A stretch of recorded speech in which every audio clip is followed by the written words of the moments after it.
Okay, great. Um, can we get can we get this to go away real quick? Uh, that'd be great. And if we could bring it back to where I'm looking at everyone. Yep. And Sensei Shinjin, again, welcome everyone this evening. We're getting ready to have a Dharma talk with Sensei Shinjin Michael Goldman. So this evening, he's going to be talking to us about the Paramitas and the Vows.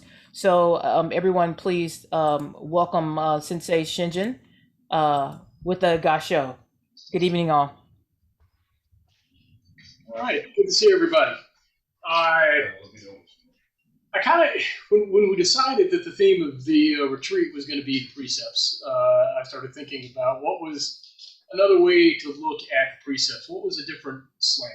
And I realized that one thing I didn't know very much about, as long as I've been here, was the six paramitas. And it was something that we don't talk about that often here. It doesn't get mentioned that much. In Soto Zen, we more or less accept that it's folded into the third noble truth. However, if you go back and read the original source of the third noble truth, which was the lecture at Deer Park, it doesn't mention anything about paramitas. What it says is, now this, O bhikkhus, is the noble truth concerning the destruction of suffering. Verily, it is the destruction in which no passion remains, of this thirst, the laying aside, the getting rid of, the being free from, the harboring no longer of this thirst. This then, O bhikkhus, is the noble truth concerning the destruction of suffering. Okay? Nowhere are the paramitas mentioned. Also, if you were to read the older Pali sutras, or the sutras of the Pali canon, it's not mentioned there either. It does have some brief mentions in the Jataka stories, which are sort of non-canonical stories of the early days of the Buddha. But it's not something that shows up as doctrine until several hundred years later. So what most scholars believe now is that this was a later Mahayana addition to the canon, not one of the Buddha's original teachings. And as we kind of go through this a little bit, that may make a little more sense. And as we know, we've talked about this several times, that the early days and the birth of Mahayana Buddhism were kind of murky. This may be along with it, this idea of the paramitas. So a lot of scholars do believe this might have been a later addition. And there are some Theravada traditions that list 10 paramitas instead of 6. So a little bit different slant. But in the Mahayana traditions, it's passed down to us through Soto Zen, we look at 6 paramitas. So what exactly is a paramita? Well, the easiest way to explain it is that it's a virtue or a perfection. And if you look at the Sanskrit word, it's divided into para and mita. And mita, the simplest translation is beyond. However, there's other types of connotations in there, like the further bank, the other shore. And then the other word mita, which means something that has arrived, or something that which goes. So paramita, something that has gone beyond or gone to the other shore. Does that sound familiar to anybody? Yeah, gate, paragate, parasamgate. Gone to the other shore. Okay, so this is a concept that we're already used to dealing with in some ways. One of the earliest commentaries on the paramitas is from Wei Ning, and he wrote a commentary on the Diamond Sutra and how he described a paramita in his commentary. He said, figuratively, it means above existence and non-existence. By clinging to sense objects, existence or non-existence arises like the up and down of a billowy sea. And such a state is called metaphorically this shore. While non-attachment, a state above existence and non-existence, like smoothly running water is attained, this is called the opposite shore. That's why it's called the paramita. Okay, so we've got this concept of transcendence. Concept of transcendence of the discerning idea of existence, non-existence, good, bad, ugly, beautiful, all of these different kinds of things. And if we're mired down in that, obviously we're not transcending it. So kind of the connotation here is that what paramitas allow you to do is to transcend where you see things as opposites. Okay, so that's kind of an idea to keep in mind. Well, there's 6 paramitas, and they're listed as dana paramita. And we use the word dana here quite a bit. Generosity, giving of oneself. Sila paramita, which is virtue, morality, discipline, and proper conduct. Santi paramita, patience, tolerance, forbearance, acceptance, and endurance. Virya paramita, energy or diligence, or vigor or effort. And dhyana paramita, one-pointed concentration or contemplation. And then finally, prajna paramita, wisdom or insight. Okay, so these are kind of interesting. First thing I want to do is list really quickly the 10 grave precepts and see if what we can plug into another. Okay, so we've got 10 grave precepts. Respect life, do not kill. Be giving, do not steal. Honor the body, do not misuse sexuality. Manifest truth, do not lie. Proceed clearly, do not cloud the mind with intoxicants. See the perfection. Do not speak of others' errors and faults. Realize self and other as one. Do not elevate the self and blame others. Give generously, do not be withholding. Actualize harmony, do not be angry. Experience the intimacy of things. Do not defile the 3 treasures. Okay, so those are the 10 precepts. Those are the things that we vowed to do. At the disciple level, those are the vows that you take. So that's kind of what we've been commanded to do in a lot of ways. So how do I see these plugging into the paramitas? Well, the first one's pretty obvious. Dana paramita, to give without expecting a return. Our dana is what keeps the center open, keeps the abbot clothed and fed, keeps us all here. And dana may also be charity. However, it may also mean to give generously of the Dharma itself. Okay? And that's exactly what Precept 8 says. Pretty straightforward. Give generously, do not be withholding. Okay? Beginners come here and they have questions. You freely express the Dharma. Sila paramita, to practice ethical behavior. And this is essentially what the first five precepts were. Also, it's essentially the middle of the Eightfold Path. Okay, and we'll come back to that in a minute. But so we see behavior kind of defined in a couple of places. Right behavior, as defined in the Eightfold Path, kind of plugs directly into the paramitas. Kasante paramita, forbearance of others' behaviors. So if you look at precepts 6, 7, and 9, do not speak of others' faults and others' errors. Do not elevate the self and blame others. Do not luxuriate in anger. Okay, so here we're talking about accepting others' behaviors. Understanding they may be misguided, may be delusional, and we need to be patient with them. Kind of like how you might approach a child. Since we're all adults here. So we've got our own behavior, Sila paramita, and how we're going to look at others' behavior. And virya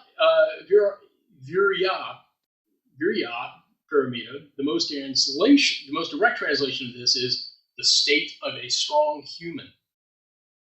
Okay, so right effort is the first thing that comes to mind there.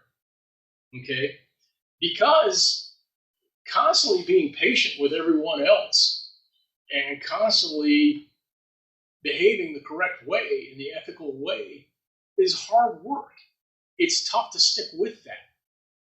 So if we don't have the endurance and the vigor to do it, we're not going to be able to stick with it for very long.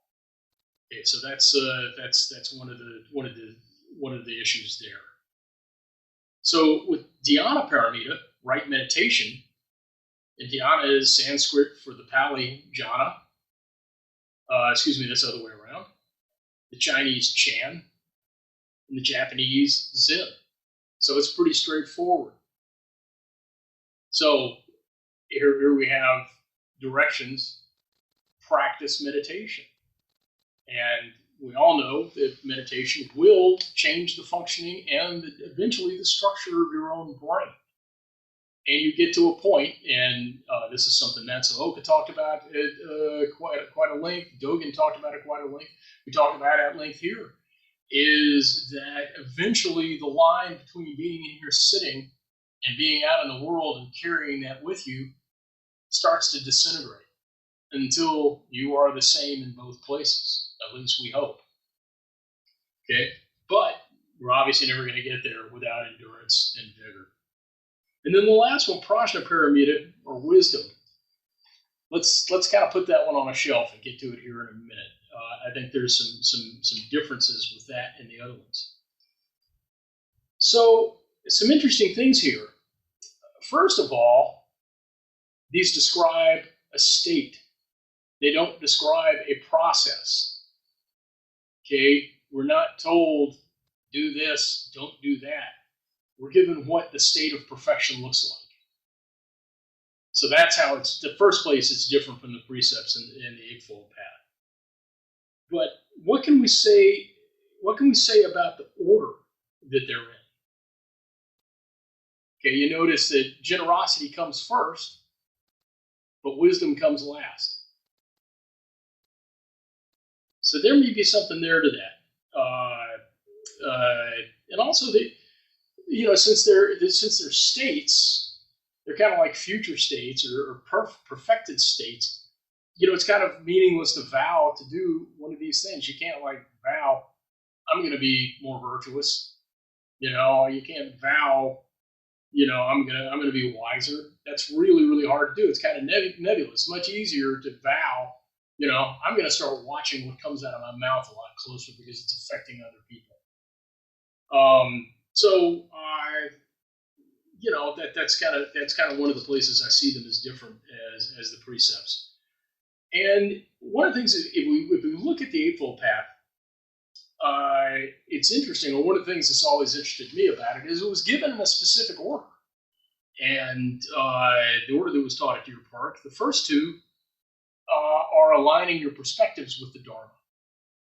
The next four are your behavior, and the last two are maintaining the discipline to be on the path. And one thing I've always wanted to do here is I've always just wanted to stop junior people and initiates and our residents in the hall and say, quick, give me the Eightfold Path in order. And it'd be kind of like the Zen version of the military's drop and you give me 20.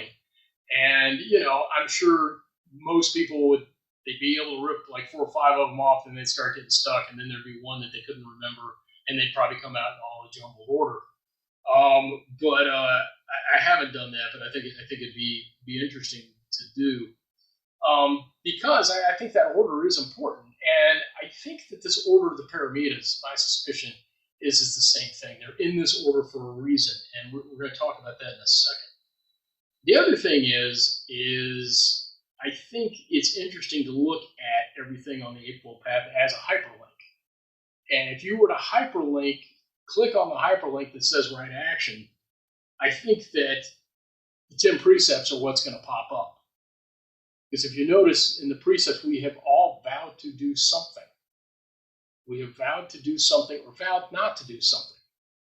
That's really different from the Paramitas. That's really different states. And I think what's happening, my guess, the first 4 Paramitas appear to be breakdown of the ego and the breakdown of the attachment to seeing the difference between self and other.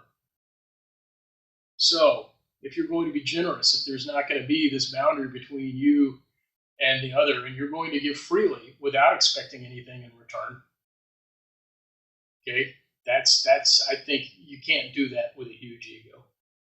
If you're going to treat other people to the best of your ability, the way you would want them to treat you, if you're going to practice that level of morality, once again, you can't do that with a huge ego. People with huge egos aren't able to do that. And this third one's a real trick, being forbearant of other people's behavior, and then not luxuriating in anger. You know, for one thing, anger feels really good. I mean, to be angry and to be righteous in that anger and think you're justified in your behavior once you get angry, I mean, that feels fantastic, or at least it did when I was younger. Now it makes me feel physically ill, but when I was younger, it did. But those four, to me, are all kind of that same thing, the breakdown of an ego, the breaking down of seeing the self as truly different from anything else. And then the fifth paramita is just the mental discipline to keep you on the path. It's kind of, you know, at the Buddhist time, they didn't understand how the brain worked. All they saw is you crack open a skull and it's full of gray goo. You know, now we understand that what happens when we sit is we actually rewire the functioning of the brain. And our bonds between the brain and the prefrontal cortex get stronger and stronger, and the amygdala starts to shrink. We become more responsive and less reactive. And if we do that, if we sit and we allow these changes in the structure of our biochemistry in our brain, and we develop what's called a vagal block, which is being able to block the vagus nerve, which is kind of the little engine that's driving the amygdala, then these previous four get easier to practice. Okay, so sitting is going to be the how this is done. Okay, you might notice I've still left wisdom out of this. So we can assume that this order is important. And if you want to string them all together, first we give freely, especially of the Dharma. Then we behave ethically towards others. We treat them as we wish to be treated. Next, we are tolerant of others as we can reasonably be. Next, we apply the necessary effort to be consistent in this behavior. Next, we practice meditation to train our minds not to be reactive, but to be responsive. Okay, if our minds remain simply active, none of the above is going to work. Okay, one paramita left. Wisdom. Okay, one of the things that struck me about each of these paramitas is they have their potential downfall. I think it is possible to be too generous. What happens when you're too generous? You become an enabler. Okay? And remember, we all took a vow not to do harm. So sometimes if you're too generous, you're actually harming someone because you're enabling. Okay? And I think we can go through each of these. I think if you become too strict in your idea of virtue and morality and discipline, you become a tyrant. And if you become too tolerant of other people's bad behavior, you're allowing bad things to run wild. You're allowing them to harm themselves. You're allowing them to harm the Sangha. You're allowing them to harm you. So I think that there are angles of repose built into all of these. Okay? So we've got to balance each of the paramitas. We've got to balance each of the paramitas and make sure that we're using them all correctly. And always we can default back. We can default back to doing no harm. Our basic vow is we vow to do good and to do no harm and to allow others to do good. Okay? So I think that there is a perfect state of these paramitas, but you have to practice them correctly. And on Prajna Paramita, the theologian Dale Wright, he described Prajna Paramita, or wisdom, as a bowl that held the other 5 paramitas. And when I read that, that metaphor did not work for me. It's just way too static. Okay? Because we can go too far with the first paramitas, like we just talked about. We can be so generous that we have nothing left to take care of ourselves. We can be so accepting that we're easily taken advantage of. Okay? We vowed to do no harm. This includes harm to ourselves. Okay? If we don't care for ourselves, then we're not living up to that vow, and we are defiling the Dharma treasures. So the metaphor that I prefer, that occurred to me when I was working on this, is that the first 5 paramitas are like a row of faucets, and Prajna Paramita is the hand that knows how far to turn them off or to turn them closed, shut them off altogether, turn them full blast. Okay? So it's not a bowl holding the other ones just sitting there. It is the thing that allows the paramitas to be dynamic, allows you to analyze the effect that they're having. So Prajna Paramita is kind of the regulator of the other 5 paramitas, especially the first 4, because I really don't think you can sit too much. Okay, so that one's a little different in that I don't think that there is a bad side to sitting. So, kind of in conclusion, what the paramitas give us is a description of a possible future state of being if we put our vows into practice and follow the Eightfold Path. That this is a set of perfections. This is a state of being that we could achieve. If we look at the Four Noble Truths in a slant, we look at them in a slant as we do the scientific method. And maybe you were here for Randy's excellent talk roughly a month ago where we talked about this. And Paul and I have had a few Paul and I are both scientists and had a few subsequent conversations about this. Your hypothesis is the first 2 Noble Truths. Life is going to be dukkha. It's going, there's things about life that are going to make you suffer just because you're alive. And that the third Noble Truth is kind of the beginning of this concept of means and methods. That here's how you get out of that. Third Noble Truth stating you can get out of it. Fourth Noble Truth saying here's how you do it, by following the Eightfold Path. The potential results then are the paramitas. Potential results are this perfected life. However, what will actually happen is our karma. We're bound to stumble, we're bound to fall, we're bound to miss the mark. And that's perfectly okay. The good news is the precepts are pure. They're not puritanical. And the best way to understand them is by missing the mark. So that's kind of a silver lining. But the paramitas are the potential future for any and all of us. And I see the vows as a way to get there. And the paramita is our perfected in state. And so some of these concepts I think are familiar to everybody. We recite the Heart of Great Perfect Wisdom Sutra almost on a daily basis, and that tells us gone, gone, gone to the undershore. Okay, anybody have any questions or comments? Any ideas? Thank you, Sensei Shinjin. And again, as always, and I see Sensei Sengaku, as we transition to the Q&A section, just raise your hand or come off of mute and we'll welcome your feedback. Sensei Sengaku. Shinjin, thank you very much. As always, a very detailed and comparative analysis of things that we use every day, but possibly don't look at the interrelationship. So I appreciate that. I'd like to start with another image for the five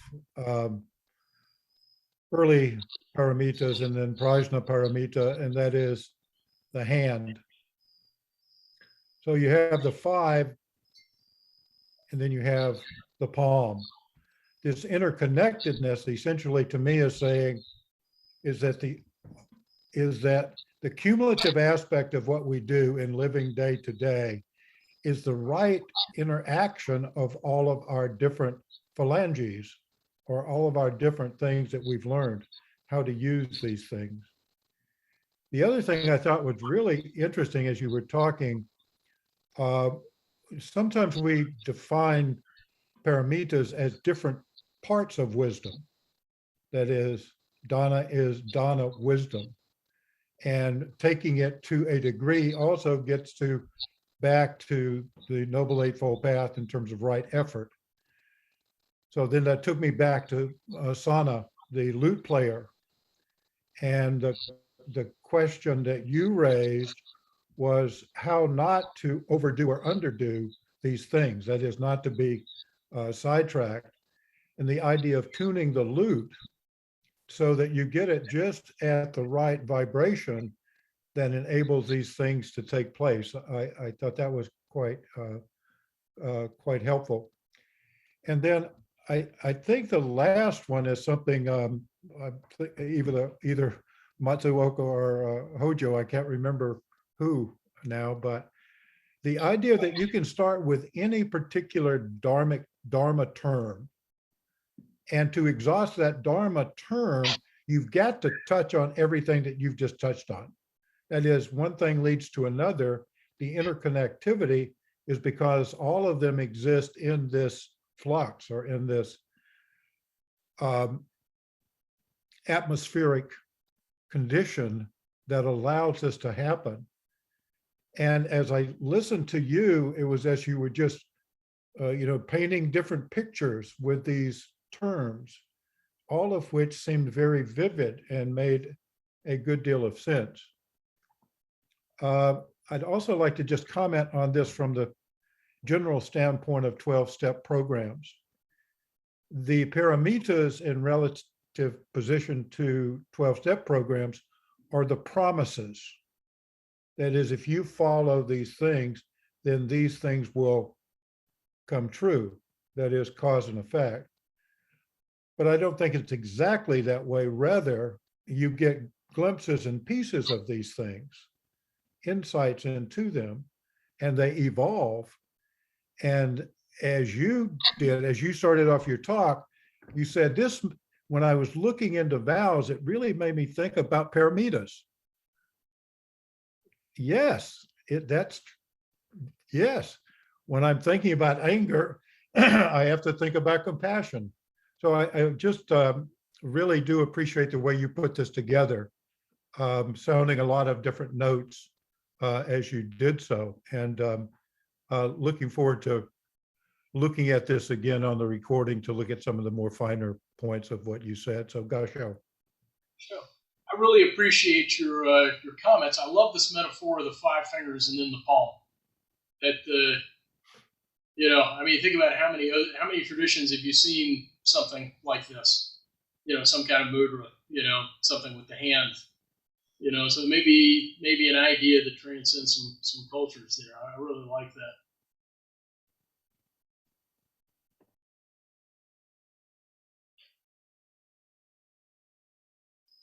Sensei, again, thank you so much for your teaching.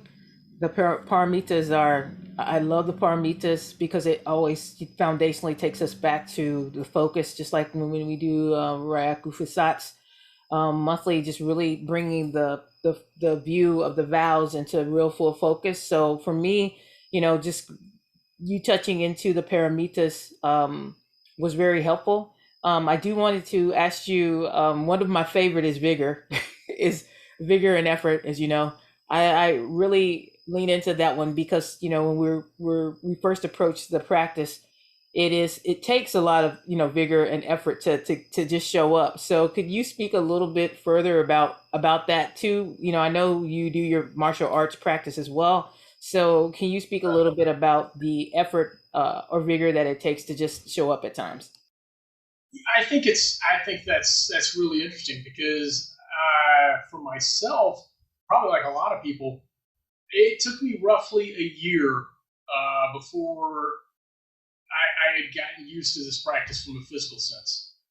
For the first year, I feel like that's all I was doing was just sitting here, literally forcing myself not to get up and walk out because it was so physically uncomfortable. And I think a lot of that was things I was inventing in my own head because I've always been a lot of motion and been slightly manic. But I think that's the first hurdle with vigor is just having the physical capacity to sit here, and then if you look at the history of the patriarchs, I mean, we have a lot of instances where just to receive the teaching, a lot of dedication was required. How many times has somebody come to learn? And I mean, Wayne Ying's a perfect example. He showed up, said, I think I've figured this all out. I want to be here in this monastery. And the head of the monastery was like, yeah, sure. Why don't you go work in the kitchen for 6 or 7 years, and we'll see what you think then. And but he was able to do that. So I think that that kind of endurance, there's hundreds and hundreds of stories like this. Bodhidharma is a perfect example, sitting there for 9 years just to make a point. Dogen I mean, we don't think of Dogen walking to the monasteries on the interior of the country from the coast as that big a deal, but you got to keep in mind at the time China was undergoing a really vicious civil war, and it would have been a really dangerous thing to do for a young poor guy on foot to make it to these monasteries. So he must have wanted to know this really bad. I mean, that's a lot of dedication. So we've got a lot of great examples from these stories of the patriarchs of what this dedication can look like. But I think for each of us, I'm sure, my story is not really that much different from anybody else's. At first, the physical side of this was really difficult. And then the next thing that happens is things start bubbling up that you really don't want to contend with. I mean, there's stuff in there, damage all the way back to childhood, that you probably have avoided dealing with all your life. I mean, I can't imagine I'm different from anybody else. And that stuff's coming up. I mean, there's nobody in there but you, hopefully. But yeah, eventually you're gonna have to deal with that. And sashins are one of the best ways to see that come up. So yeah, I think vigor is huge to keep us on this path. And right effort is the best way to sum that up. Hojo Sensei. Thank you, Shinjin. Brilliant talk. I like the interconnectivity of the teachings.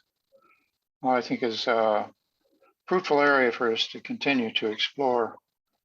And one minor point I want to say that in terms of the paramitas, I think we want to use the gerund form. They're more perfecting as a process than perfection. Matsuoka Roshi used to say, keep aiming at the perfect posture, never imagining that you've achieved it.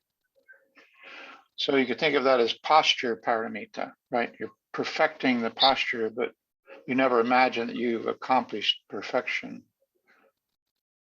And I think Matsuoka Roshi, we want to put in that same category with Bodhidharma, Dogen, who had the whatever it takes, I was going to say a Spanish word there, to bring Zen to a whole other country, And he was 27 years old. Dogen was something like 27. I was in my mid-20s when I met Matsuoka. So, and Huineng was about 25. So these are relatively young people, men who, who knows, in our culture, I think we're less mature than the women, personal opinion. And who knows what it was in those cultures, but about those mid-20s, they made a move. They made a very definitive move.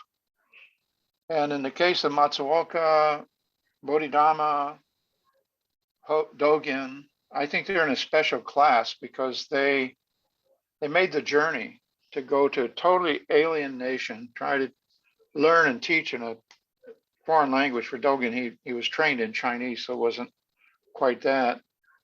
But just imagine, I mean, talk about virya, talk about effort or endurance, commitment. Yeah, yeah. I think that's a really great point. And if we look at the earliest Chinese writers on Bodhidharma, they referred to him as a barbarian. They called him that, that beast from the West. So I mean, yeah, he was up against all sorts of things, and cultural biases, language differences, a completely, radically different philosophy. It's amazing that he pulled this off at all. I mean, it's an incredible amount of endurance and vigor. Plus, teaching in a second language. Imagine going to Japan and teaching Zen in Japanese. Good luck. Yeah, yeah. Well, I mean, I feel like we have a lot of that trouble here. I mean, perfect example. Dukkha doesn't really mean suffering, but we say suffering. So we've already got this language disconnect with this entire process and practice. Kushin, Shinjin Sensei, thank you so much for your talk. I particularly enjoyed how you brought it into the modern landscape of our minds and our practices and our life now, although teaching the ancient knowledge. Another thing that I was struck by is how you really recognized the devalue of the ego and how it can trip us up and prevent us from reaching some of these vows or aspirations.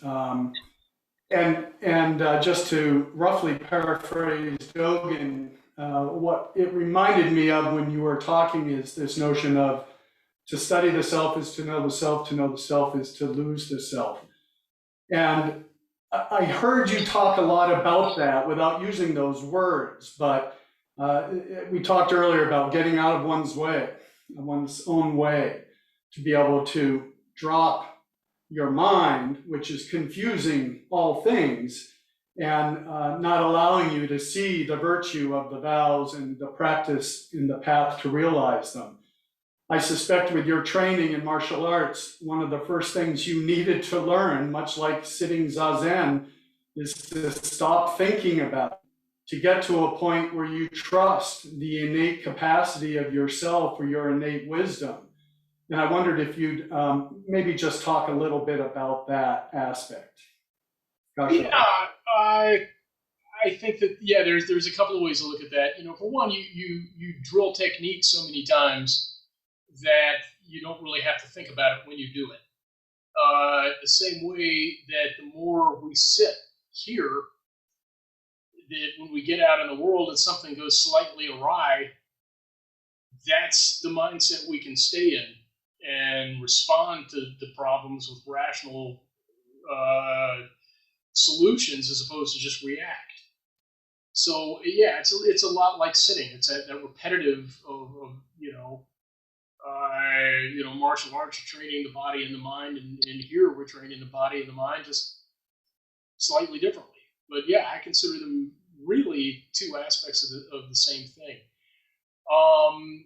The toughest thing to get past, I think, in the martial arts is that your body does a certain thing when you startle, you bend over, your eyes get big, and you tense up. Fighting, not doing that is I think the toughest thing to because you can't fight from here. Just staying loose is the really hardest thing to do. And I think that the same thing happens here when you're sitting. I mean, you can't sit if you're ramrod stiff and you're all tensed up and, putting a lot of effort into not moving. I mean, that's not going to help you either. You're going to wind up really sore and frustrated. So, yeah, they're very, very similar processes. I don't think it's any mystery at all that they came from the same culture.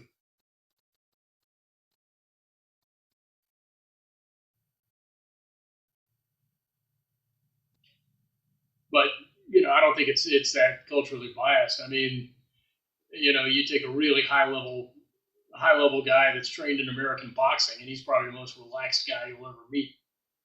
Same process. So you would say that judo should be the comfortable way. Yeah, well, the word Jew means to give way, to not fight strength with strength, but to fight strength with softness. To let the force come to you and just kind of use the force, deflect the force, so it works against itself. Yeah, the comfortable way could be a way to put it. Yeah. Because so Sensei Zinku with his hand raised. Yeah, I just wanted to say that the fourth paramita, I like to think of it, I like the term enthusiasm, as opposed to, kind of artificial, let's manufacture energy and effort. But with enthusiasm, it's kind of innate, and we welcome it and we're relishing it. And I think in a way, as we get out of our own way, our innate enthusiasm kind of bubbles up. I think we feel that after we've sat zazen, and we feel kind of invigorated. And I think that's just part of our true nature. I also like the image of the paramitas, which has the first five as the petals of a flower, and the center is prajna, the wisdom. And if we cultivating all of the petals nurtures, because it helps us let go of self and helps us kind of return more and more to our innate wisdom, which is at the center. I think that's an interesting and useful image also. The other aspect of that is the fruit from the flower comes from the center. So giving, giving birth to our true nature, kind of an interesting, but thank you very much. I really appreciated because it is interesting when you look at all the teachings of the Buddha. I think he went around and yes, this one may have been derived a little bit after he passed from what his teachings were. I think that's very plausible. But by the same token, he adapted what he was talking about to the different places he went and tried to make it relevant to people's capacity to understand. So, but there's a lot of between all of those things you mentioned, Eightfold Path, precepts, paramitas, a lot of good study, as I agree with others. And so I appreciate your efforts there. Yeah, thank you. I appreciate your comments. I think there's a lot more to study here. I think trying to get through all of this in under an hour is really an impossible task. I think just the history of this, I think, is really interesting. Like you said, the Buddha adapted his teachings to who he was speaking to. And just because he didn't bring this up at Deer Park doesn't mean that he never discussed something probably very quite like this. And there may be threads of this in older traditions that he may have been familiar with. But yeah, it's something that I definitely am looking forward to getting into a bit deeper. And I love the flower metaphor, because the fruit and the seed is what goes out from the flower. That's what the rest of the ecosystem can use. Just a little more on that point that Shinjin just made about It doesn't mean that Buddha did not teach this somewhere because it simply did not get recorded as such and so forth. I'm working on a podcast on Keizan Zenji, pure meditation, his tract on pure meditation, which is parallel or similar to Fukan Zazengi by Dogen a couple of generations earlier. And there's a lot of stuff in there that Keizan brings up about techniques and things around Zazen that we're very familiar with, such as the rocking motion being large and then smaller in the beginning, then small and then large in the end, which you don't find in the original Fukan Zazengi and all of that. But that does not mean that those points were not taught in Dogen's personal instructions to his students. Not everything got recorded. It was brush on rice paper, you know. So not everything is going to get written down. So when we go back and read the histories, and this is one of the things I think Shinjin has really brought to the table for us, going back through the history of the different teachers, we have to remember that what we have as a written record is sort of an approximation of what happened. It doesn't include everything that happened, but it's interesting to study the differences, and I see it as kind of an incrementally improving over time. So Keizan, I like to think, made a lot of incremental improvements to just the instructions for Zazen over those which he had inherited from a few generations before from Dogen. And I saw Amy's hand up. Thank you for this talk. I definitely want to, it made me want to draw it out and correlate. I appreciate these ideas being put together, and I'm wondering about with the idea that the paramitas build upon one another conceptually. With your martial arts experience, can you talk a bit about Dana Paramita and how that manifests in your martial art? Wow, that's an interesting question. You can't learn either martial arts or this without generosity towards other people. If you get annoyed every time you hit the mat or every time somebody lands a kick, you get angry at them and get annoyed, you're not learning anything. You have to learn to take those kinds of defeats, those kinds of setbacks with good grace, with a lot of forbearance and patience. And I think the same thing happens here. We've all been sitting and been, 2 cushions down from somebody that couldn't quit twitching, or somebody that kept coughing, or somebody kept moving around. And, if you can't, achieve samadhi with that going on, you probably can't achieve samadhi anywhere. So I would say that that's how generosity plays into. It's not generosity of a monetary idea, but it's your own generosity of spirit, which directly interlinks with having forbearance and patience of others. That'd be the first thing I would say.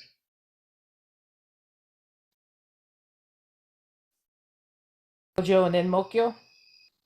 Yeah, Shinjin, I think it would, in that same context, I think it would be helpful if you explained, as you did once before, the actual meaning of the colors of the belts, from the white to the brown to the black and so forth.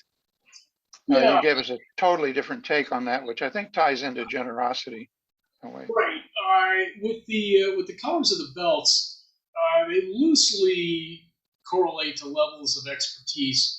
But what they really mean is that when you basically square off with someone and you bow in for a sparring match or a tournament, that color of that belt, the darker that belt is, it means more, the more abuse they can take. So when you see somebody wearing a black belt, you can go at them full tilt and know they can take it. I think that how that idea correlates here is we have something like Dharma combat. And if you see somebody sitting down for Dharma combat, squaring off with the rest of the Sangha, and he's wearing a brown robe, you can probably go at them pretty full tilt and they can handle it. An initiate, you might wind up confusing them or getting their goat or making them angry or whatever, putting them in a situation where they can't cope with it. But yeah, it's the same kind of thing. So the darker the color, that really just means the more full tilt you can go with that person. You also mentioned that if it's a white belt and you're a black belt, you could end up injuring them or they can end up injuring you. Yeah, most of the times when you do get hurt in the martial arts, it's a very overzealous beginner that that either throws you and hits you in a way that you weren't ready for it, or you're not able to line up a good fall. But yeah, you're typically not going to get hurt by somebody that's high ranking. The people that are really overzealous beginners, those are kind of the ones that you have to be a little more wary of.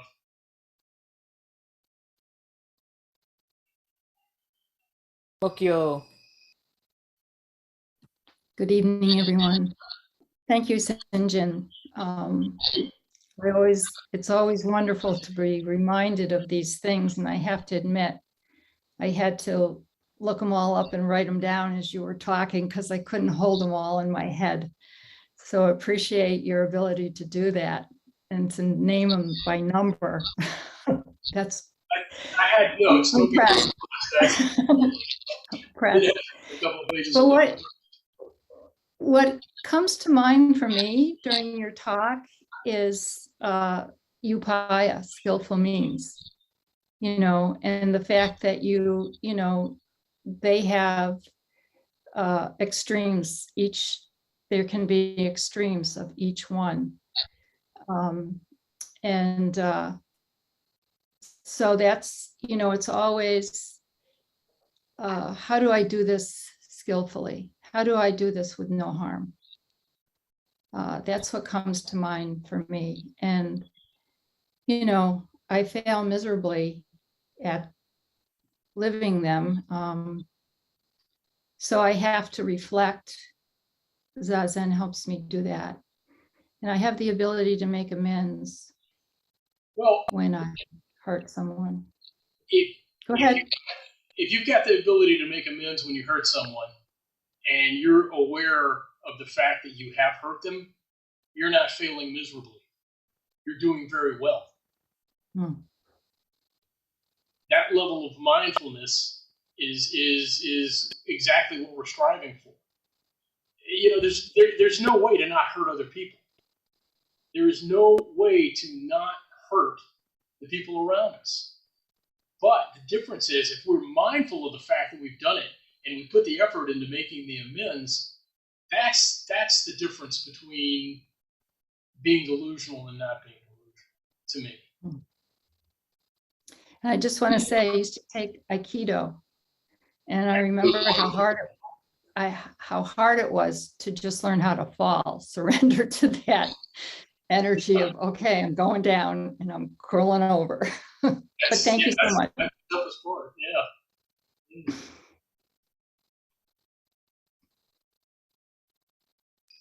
And as always, I'm going to do a quick time check. We have about 2.5 minutes left. And again, time for one more question or final comments from Shinjin Sensei, just putting it out there. This gives a new meaning to take the fall. Just take the fall.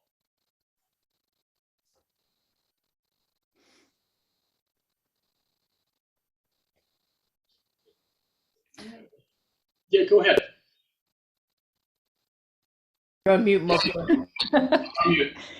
I found out a new definition for generosity, and you probably all know this, but as Buddha went out and people do their alms rounds, generosity is allowing other people to give to us, which I'd never heard of and I had never thought of. So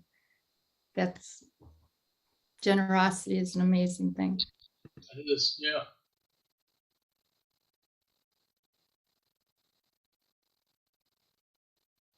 All right. Hojo Sensei, one last question, Shinjin, and then Yeah, on that comment, Takahatsu going through the village, having people put something in your bowl. It was food usually and originally, but sometimes money and other things. Sometimes the monastery was probably more wealthy than the village, but the generosity was 180 degrees reversed. The monks and nuns were allowing the householders to support Buddhism, where the householders themselves could not go be monks and go become monks and nuns. So the whole idea of generosity, homelessness, all of these things are absolutely 180 degrees different in Buddhism. And if we could, for instance, here convert all the so-called homeless out there to monks and nuns who would be sitting there with their baking bowls and people could put something in it for them, understanding that they are doing the hard work of meditation, then homelessness would not have the connotation it has in this culture. That's true.